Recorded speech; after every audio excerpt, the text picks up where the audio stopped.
Hey guys, Gavin Gear here from UltimateReloader.com. Lee pistol dies are incredibly popular, and for a few good reasons. First, they're really affordable. Second, they work really well. And third, all else being equal, they come with a little bit more features and functionality than what you'd find in a traditional die set. In this video, I want to tell you everything you need to know about Lee pistol die sets. We're going to take a look at an autoloader and a revolver set. We've got the deluxe 4-die set here. We've got a standard 3-die set. You can always add a factory crimp die as well. So let's take a look at these dies and we'll see them in use on a press. Okay, so what we have here is the deluxe 4-die set in 38 special, and we've got the standard 3-die set in 357C. So if we open these cases up here, we'll see that we get complete instructions with each, which is nice. They're actually quite comprehensive. If you take a look here, you're going to get kind of the complete instructions, and including load data, including cartridge specifications. It's nice, and then of course you get the map folding exercise there. Okay, so pretty much the same thing with the 3-die set, except we're not going to have our factory crimp die. So you can see here it even shows you where the dies go, which is pretty neat. So let's start from the left here. We've got the factory crimp die.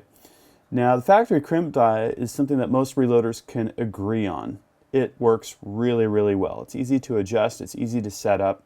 It's going to pretty much guarantee that your cartridges are going to chamber properly, and you have a real good amount of flexibility over either the taper crimp for autoloaders or the roll crimp for revolver cartridges.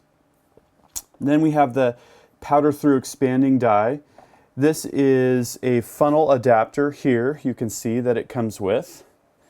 And if we unscrew that, we're going to have our auto disc or auto drum powder measure screw right into this. So we can use it either with a funnel or we can use it with a powder measure. We've got a dipper here, and that's if you want to manually dip powder and feed it through a funnel. It comes with a shell holder. Now that's kind of a special feature there. This is number 1, which in the Lee notation is the 38 Special 357 Magnum standard shell holder. Really, really nice to have. So if we have 2 presses, if we have a turret or a single stage, and we want to complement what we're going to do, say, on a progressive, we could either use either press or use both presses. We've got the Carbide Sizing Die. Now the Lee design uses a collet system. So if you tighten this bolt on the end here, it's going to clamp down so that the bolt end here is an integral collet. And then the spindle here, which does the decapping, will slide up. And what that is it's a safety feature. So if the decapping pin hits the bottom of the case or is not aligned properly, the whole spindle rides up, and then you can loosen the collet, lower the decapping rod, tighten it back down. And then finally we have the bullet seating die. Now what's nice about this deluxe die set, regardless of whether you're loading revolver or autoloader, is that you have separate seating and crimping, which is great. If I want a little bit more crimp, I crank it down. I don't have to worry about then resetting my bullet seating. Better adjustments, and then if you're using hard cast bullets on, say, a revolver round, you can seat the bullet completely with the case mouth expanded, which helps to prevent shaving of lead, and then in the next stage it gets crimped down. So it's really an ideal setup. All of the dies feature these Lee rings, which don't use a lock nut and have an O-ring which provides a bit of friction, holds them in place. So the 3-die set is essentially the same. It doesn't come with the factory crimp die, but as I mentioned, you can always add that, and there's a spot for it in the case. With autoloaders, the factory crimp die will apply a taper crimp, and with the revolver cartridges, the factory crimp die will provide a roll crimp, and you can get a very heavy roll crimp. It's very easily adjusted, so that's one of the reasons the factory crimp die is so popular. A, it ensures your rounds are going to chamber, that they're going to be within spec, and then B, it offers a level of adjustability that other dies don't necessarily provide, all else being equal. So these are the die sets. Let's see them in action on a press. All right, for this reloading setup, we're going to use the RCBS ProChecker 5, which is a 5-station progressive auto indexing press. And we're going to start in station number 1. I've already got my shell plate installed, the tool head, I've got primers loaded. We're basically ready to go. Now we're ready to set up our dies. So I'm going to screw the sizing die in. Station number 1, we're going to raise the ram to the top of the stroke and then proceed to adjust it. Now when we get close to bottoming out the lock ring, we're going to hold the lock ring until we can feel the die seat positively. All right, we're almost done with our sizing die setup. We need a 3/4 inch wrench and we need a 1/2 inch wrench. You might recall I talked about the collet that's used for the decapping rod.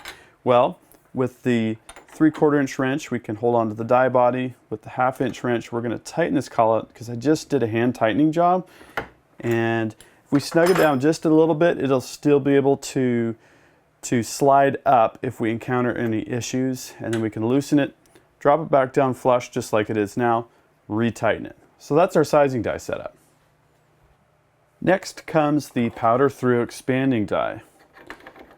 Again, we're going to raise the ram to the top of the stroke, and we're going to continue to screw this in until it touches the shell plate.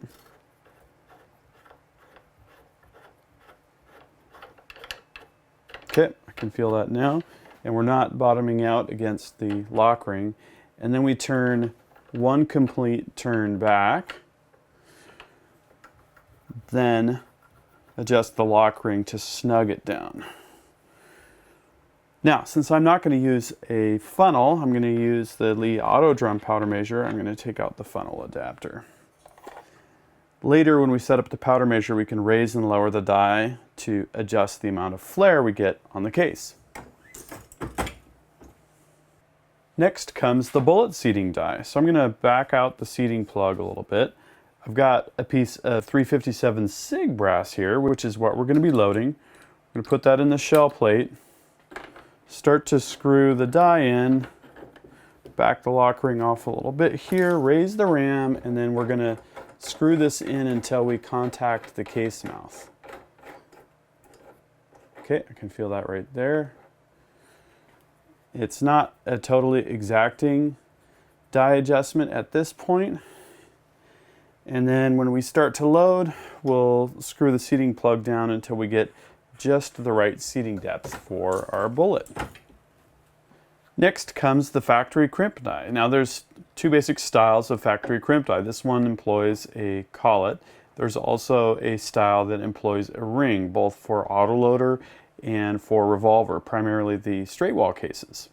So what we do with this style of Lee factory crimp die, again, I'm going to get this lock ring up and out of the way, is we want to raise the ram once again, screw it down until the die hits the shell holder, and this is where the collet comes in. It's just touching right there. You got to do this a few times so that you can feel it. Okay, that's where it's hitting, and then we're going to screw it down 1/2 turn more, and then seat the locking ring. Clamp that locking ring down against the tool head.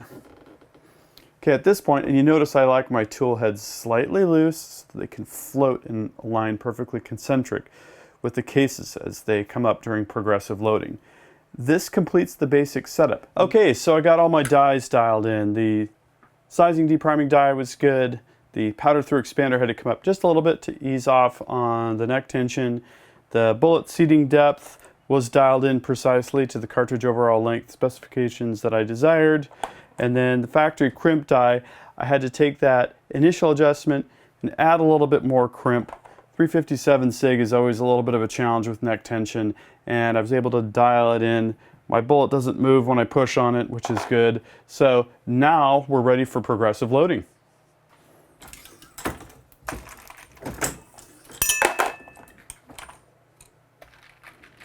Insert a case each time, insert a bullet each time, pull the handle, and we're good to go. In summary, Lee pistol dies offer a great value. They're going to work in pretty much any single stage turret or progressive reloading press that uses standard 7/8 by 14 die threading. They're also available in 3 basic varieties. You've got the basic steel 3-die set, which is what I showed with 357 SIG. You're going to need to use lube on the cases in that case. There's also a 3-die carbide set and a 4-die deluxe pistol set that comes with the carbide sizer and the factory crimp die. Now, if you have the steel 3-die set or the carbide 3-die set, you can always add that factory crimp die, and there's a spot in the case.